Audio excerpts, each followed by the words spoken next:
Sporcizia, caldo e diversi chili di carne stipati all'interno e destinati a numerosi ristoranti. È stata davvero una brutta sorpresa quella che ha riservato agli agenti della polizia locale il controllo su strada in via Avanzo a Padova di un furgone isotermico con la sigla ATP che prevede il trasporto a temperature controllate condotto da un cittadino cinese di 40 anni.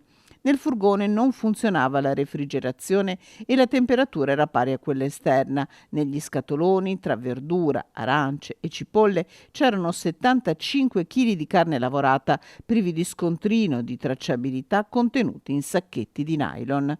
Secondo quanto riferito agli agenti dal conducente, la merce era stata acquistata per essere rivenduta da alcuni ristoranti cinesi all you can eat di Padova. Avvisate le autorità sanitarie, i 75 kg di carne sono stati immediatamente sequestrati per essere poi smaltiti presso un centro di raccolta.